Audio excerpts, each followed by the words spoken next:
Bonjour à tous, dans cette vidéo je vous emmène à La Gomera, une île magnifique, plus précisément dans la vallée d'Hermigua, à Agulhas et dans divers endroits. Là vous voyez un énorme papayer sur la droite, c'est d'une beauté extraordinaire. On va voir un peu les types de jardins qu'il y a là-bas, les bananeraies, les jardins potagers, un peu la faune et la flore, toute une diversité. Là c'est un Phoenix canariensis, qui est endémique de là-bas bien sûr, dont on fait un célèbre miel à partir des fruits, des graines, enfin des fruits.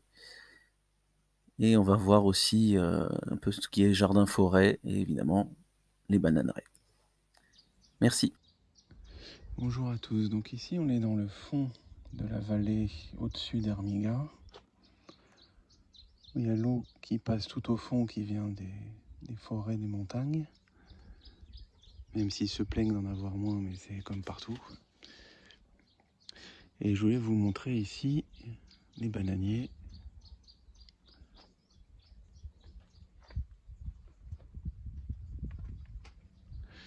Une petite cabane, les phénix qui surplombent, et la culture de la vigne, avec des tiges ou des bambous. J'ai trouvé ça très bien fait et intelligent. Il y a des vieux pieds de vigne qu'on laisse courir comme ça.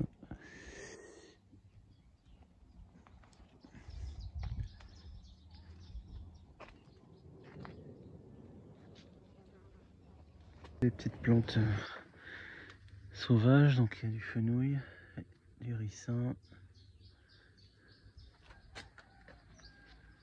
Et c'est vraiment un endroit très paisible.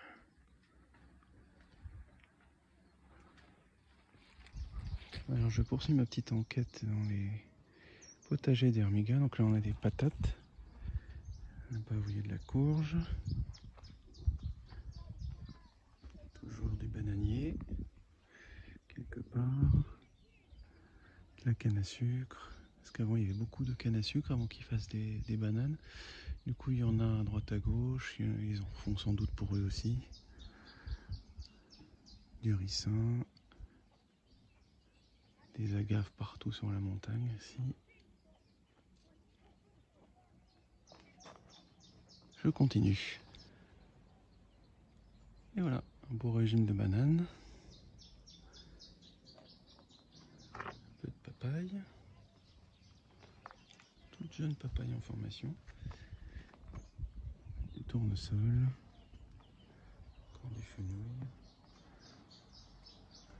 Là-bas, ça doit être de l'arbre à tomates.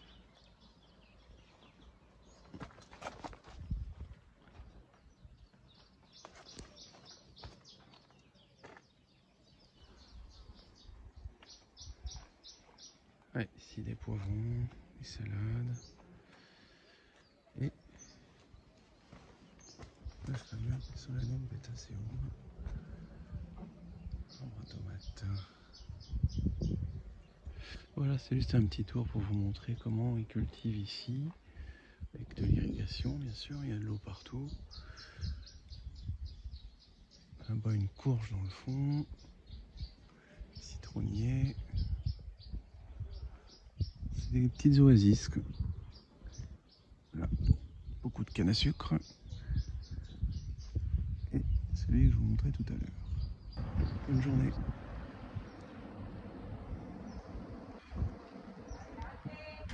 Un exemple de petit potager près des plants de bananes.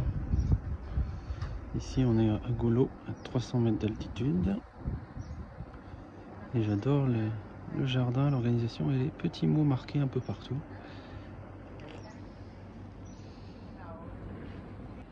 Alors ici on est un peu dans la hauteur, près de la mer.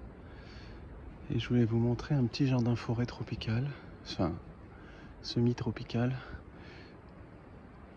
Là-bas vous avez des mangues, des bananes.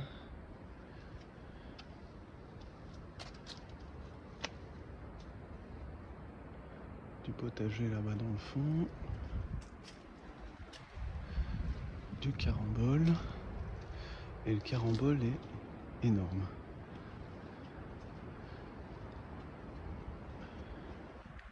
Un autre manguier.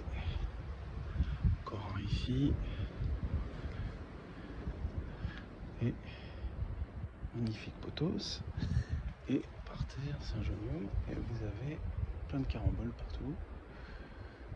Ils sont même pas ramassés tellement il y en a. Enfin, ils poussent là-dedans. Et ils continuent. Il y en a peut-être un deuxième ou un troisième. Et il y en a un autre là. Il y en a partout. Encore des mangues. Si vous les voyez, voilà. Là. Encore pas mal de caramboles.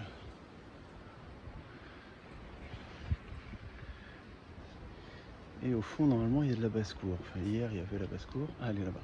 Voilà. On voit deux poules. Donc, ils doivent se régaler de tout ce qui tombe. Voilà, petit point de vue d'un autre potager jardin-forêt ici.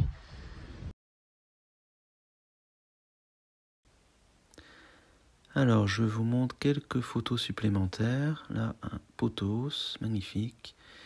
Les opuntia qu'on trouve un peu partout sur l'île. Il y en a toutes sortes de variétés différentes, avec des couleurs de fruits différentes. Là, c'est du vert, il y a du jaune, du rouge, enfin orange.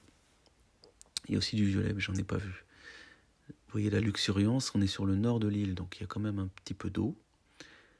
On trouve des plantes thermophiles, donc comme ici une agave. Et donc cette luxuriance, là, on retrouve nos arbres de tout à l'heure. Et je vous montre pour finir comment ils enveloppent un régime de bananes juste après la cueillette.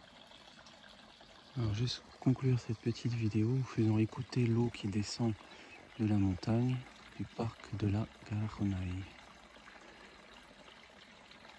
C'est la pluie qui est récoltée par les feuilles des arbres au centre de l'île qui s'écoulent vers les côtes à différents endroits. Et qui est la source principale de l'eau ici et une source de soucis. J'en ai parlé avec quelqu'un hier qui m'a emmené là où je suis. Chauffeur de taxi de son état, et c'est leur grand problème ici, c'est qu'il pleut beaucoup moins qu'avant, comme dans beaucoup d'endroits. Mais bon, il y a toujours de l'eau. Et les cannes à sucre s'y plaisent bien. Et le ricin.